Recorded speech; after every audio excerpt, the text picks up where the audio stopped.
Good morning students. आज हम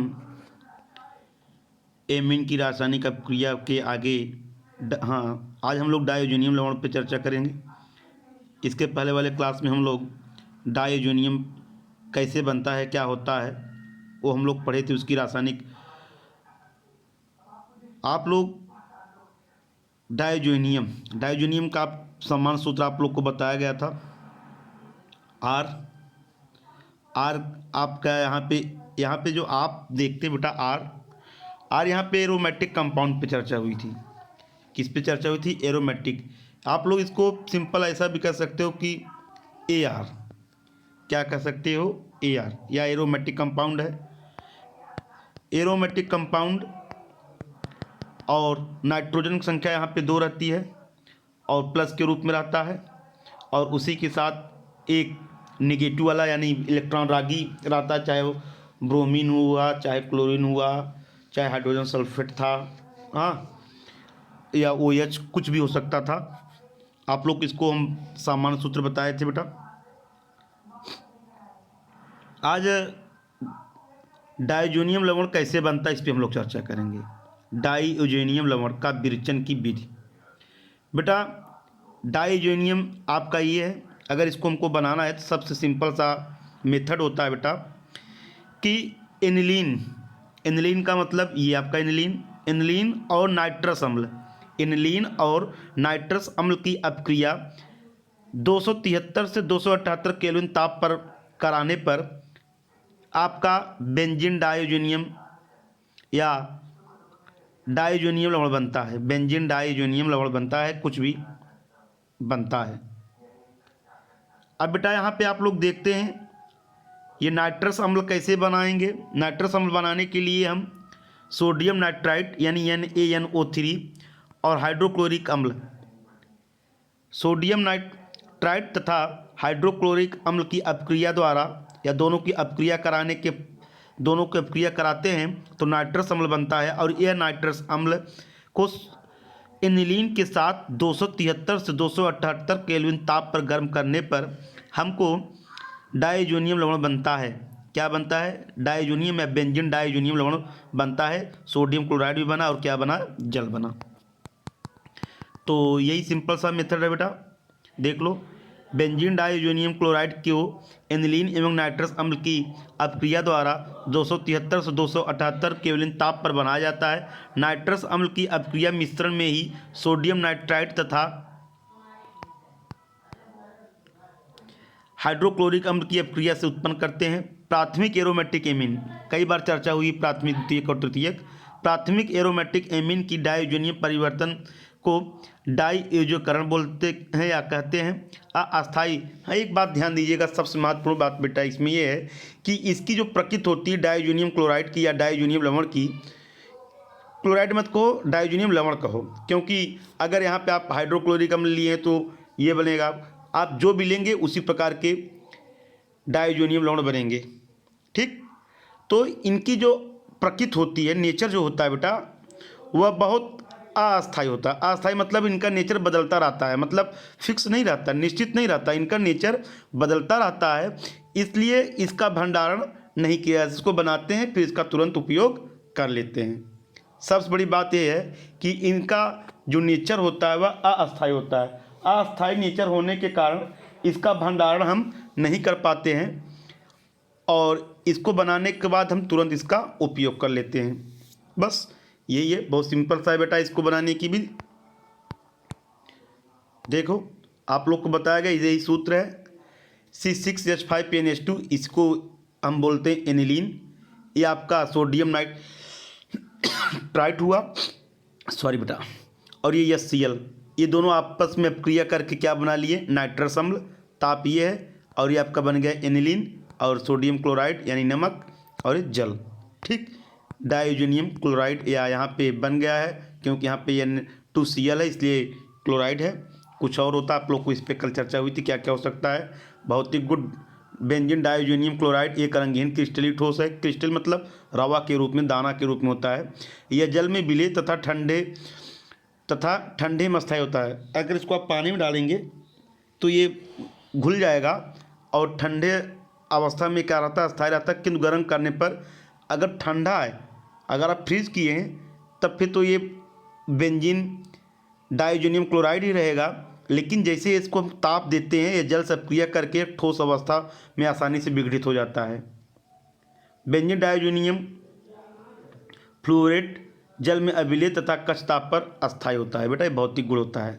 हम लोग चर्चा करेंगे रासायनिक अपक्रिया पर। किसकी रासायनिक अपक्रिया? यहाँ पे एमीन की रासायनिक अपक्रिया की चर्चा नहीं हो रही बेटा। एमीन की रासायनिक अपक्रिया में ही हम लोग बेंजीन डाइज़ोनियम क्लोराइड या डाइज़ोनियम लवण पर चर्चा कर रहे हैं। और यहाँ पे हम आज बेंजीन डाइज़ोनियम क्लोराइड पर चर्चा कर रहे हैं। आप इतना समझ लीजिए कि डाइज़ोनियम लवण पर चर्चा कर रहे हैं। डाइज़ोनियम लवण के रासायनिक अपक्रिया पर, या इनकी रासायनिक अपक्रिया क्या है, किसकी? डाइज़ोनियम क्लोराइड लवण, डाइज़ोनियम लवण।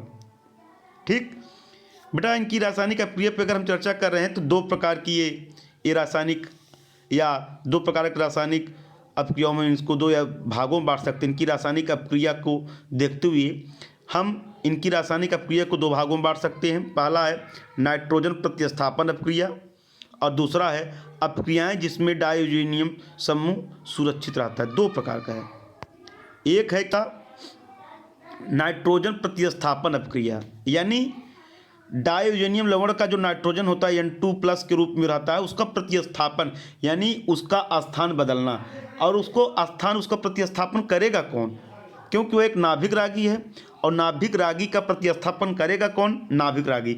यानी एक नाभिक रागी ही दूसरे नाभिक रागी को प्रतिस्थापित यहाँ पे कर रहा है बेटा। यानी N2 जो है उसको कोई नाभिक रागी का मतलब हुआ यहाँ पे जो नाभिक को प्यार करें, जो ऋणायन होता है, यानी chlorine, bromine, iodine, CN, OH, ये सभी को हम लोग बोलते हैं नाभिक रागी। यही नाभिक रागी क्या करते हैं कि डाइज़ोनियम लवण का जो नाइट्रोजन होता है N2+ होता है, इसको हटा देता है, प्रतिस्थापित कर करके वहाँ पे खुद आकर के जुड़ जाता है। तो इसकी अपक्रिया कितनी प्रकार की हो रही है? दो प्रकार से हो रही है। कितनी प्रकार से? दो।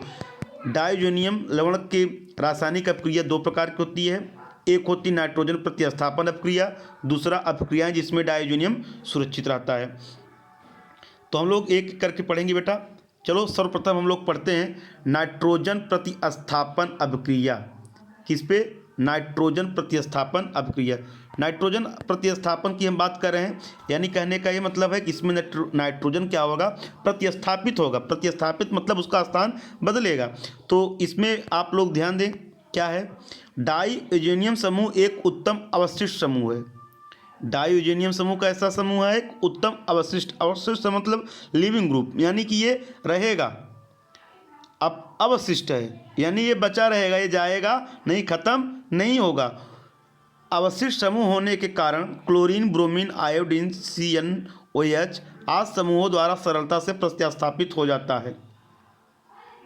ये समूह एरोमेटिक वलय से नाइट्रोजन मुक्त करते हैं। ध्यान दीजिएगा, ये जो समूह आप लोग देख रहे हो Cl, Br, I, CN, OH negative, सभी निगेटिव चार्ज बेटा। ये सभी क्या होते हैं? इलेक्ट्रॉन रागी। ये करते क्या हैं कि एरोमेटिक समूह जो होता है, एरोमेटिक यानी जो कंपाउंड होता है, जो बेंजीन रिंग होता है, उसके नाइट्रोजन को मुक्त करते हैं। आप लोग यही पढ़े थे कि ये एरोमेटिक कंपाउंड होता है, एरोमेटिक कंपाउंड में नाइट्रोजन प्लस के रूप में रहता है और उसी के साथ हाइड्रोजन रहता है, और इसी को हम बोल देते हैं डाइज़ोनियम लवण बोलते हैं। इसमें जो नाइट्रोजन होता है वो नाइट्रोजन को ये इस प्रकार का होता है बेटा। आप लोग देखिए, याद कीजिए, double bond double bond double bond. यहाँ पे क्या हो जाता है? N2, और ये भी किस अवस्था में रहता है? प्लस के रूप में रहता है। इसी के साथ यक्स रहता है। क्या रहता है? यक्स। और यक्स क्या रहता है? माइनस। इसी को हम लोग बोलते हैं बेटा डाइज़ोनियम लवण। अब इसमें से नाइट्रोजन को क्या करेंगे? प्रतिस्थापित। कौन प्रतिस्थापित करेगा? Cl माइनस, Br माइनस, यानी ये जो देख रहे हो यहाँ पे, ये क्या करते हैं? इस नाइट्रोजन को प्रतिस्थापित करेंगे। क्या करेंगे? प्रतिस्थापित करेंगे, यानी इसको हटा करके वहाँ पे आकर के जुड़ जाएंगे। अब देखो बेटा, ये भी दो प्रकार से होता है। कितने प्रकार से होता है? दो प्रकार से। यानी कि नाइट्रोजन का प्रतिस्थापन जो होता है बेटा, यह भी दो प्रकार से होता है। एक होता है हम यहाँ पे भी 2 प्रकार से पढ़ेंगे, आगे और पढ़ेंगे। एक होता है हाइलाइड अथवा साइनाइड आयन द्वारा प्रतिस्थापन। हाइनाइड, यहाँ पे हाइलाइट नहीं, हाइलोजन ग्रुप, यानी हाइलोजन ग्रुप यानी फ्लोरीन, क्लोरीन, ब्रोमीन, आयोडीन, याद होगा आप लोग को। हाइलाइड अथवा साइनाइड आयन द्वारा प्रतिस्थापन। बेंजीन वलय में क्लोरीन, ब्रोमीन तथा सीएन नाभिक रागियों को, अब यहाँ पे ध्यान देंगे बेटा, ये भी 2 प्रकार का होता है। एक होता है सेंडमायर अपक्रिया, कौन सा, सेंडमायर अपक्रिया, और दूसरा होता है गाटरमान। देखो बेटा होता क्या है कि यहाँ पे एरोमेटिक कंपाउंड है, नाइट्रोजन है और हाइलोजन है। अब ये कापर की उपस्थिति में, यहाँ पे कापर की उपस्थिति में क्लोरीन, ब्रोमीन, आयोडीन सरलता से बेंजीन रिंग के अंदर एंट्री करा दी जाती है। कापर की उपस्थिति में क्लोरीन, ब्रोमीन, साइनाइड, ये सभी बेंजीन रिंग में आसानी से प्रवेश करा दिया जाता है और यह अपक्रिया कहलाती है सेंडमायर अपक्रिया। ध्यान दीजिएगा, देखो यहाँ पर लिखा गया है कापर क्लोराइड है, कापर की संख्या 2, क्लोरीन संख्या भी 1 है। HCl की उपस्थिति में CuBr, HBr की उपस्थिति में CuCN, KCN ये आपका पोटेशियम है। यहाँ पे आगे अब हुआ क्या बेटा कि जो ये AR का मतलब होता है एरोमेटिक कंपाउंड, यानी बेंजीन रिंग आपको पता ही है। तो ये बेंजीन रिंग में क्या चला गया, नाइट्रोजन हट गया और वहाँ पे आकर जुड़ क्या गया, वहाँ पे आपका जुड़ गया क्या, Cl। इस कापर का क्लोरीन आकर इसके साथ जुड़ जाएगा और इसके नाइट्रोजन क्या हुए, निकले और ये गैस के रूप में बाहर निकल गए। नाइट्रोजन क्या हुआ, गैस के रूप में बाहर निकल गया। और इसी प्रकार यहाँ पे ArBr बन गया, नाइट्रोजन बाहर हुआ, ArCN बन गया, नाइट्रोजन बाहर हुआ। कहने का ये मतलब है बेटा कि जो आपका कंपाउंड बना था बेंजीन, ये वाला याद कीजिए, वेट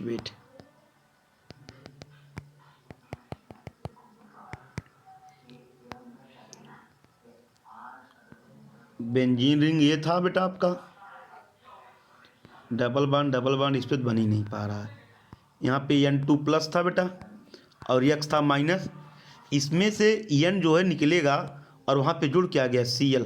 क्या जुड़ा, Cl, ये सब बाहर। अब यहाँ पे Cl हुआ, N2 बाहर निकल गया गैस के रूप में, ये अपक्रिया बची। और दूसरी अपक्रिया क्या है बेटा, दूसरी बार आप लोग देखेंगे, दूसरी ओर ये ताम्रचूर्ण की उपस्थिति में डायोजीनियम लवण के विलयन की संगत हैलोजन अम्ल से अपक्रिया द्वारा क्लोरीन अथवा ब्रोमीन को भी बेंजीन वलय में जोड़ा जा सकता है। ताम्रचूर्ण यानी ताम का चूर्ण, कापर कहो चाहे तांबा कहो, इसके चूर्ण की उपस्थिति में डायोजीनियम लवण के विलयन में हाइलोजन अम्ल से अपक्रिया द्वारा क्लोरीन तथा ब्रोमीन को बेंजीन वलय में जोड़ा जाता है।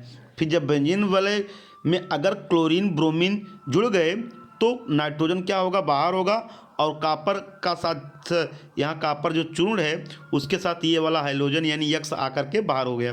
AR यानी एरोमेटिक, नाइट्रोजन निकल गया गैस के रूप में बाहर हो गया और इसके साथ क्या जुड़ जाएगा, एरोमेटिक कंपाउंड के साथ क्लोरीन जुड़ जाएगा और कापर के साथ ये वाला X क्या होगा, बाहर होगा। और यह क्रिया कहलाती है गाटरमान अपक्रिया की तुलना में सेंडमायर अपक्रिया की लब्ध अधिक होती है। यानी जो सेंडमायर अपक्रिया होती है इसकी लब्ध अधिक होती है, यानी इसका इस्तेमाल ज़्यादा होता है। और ये अपक्रिया क्या कहलाती है, गाटरमान। ये कौन सी अपक्रिया कहलाती है, गाटरमान। कापर चूर्ण है बेटा, यहाँ पे कापर की उपस्थिति है और कापर की उपस्थिति में नाभिक रागी यानी क्लोरीन, ब्रोमीन और CN जो होता है बेटा, साइनाइड जो होता है, ये इनके साथ अपक्रिया करेंगे और जा करके ये प्राप्त हो जाएगा। चलिए बस, धन्यवाद।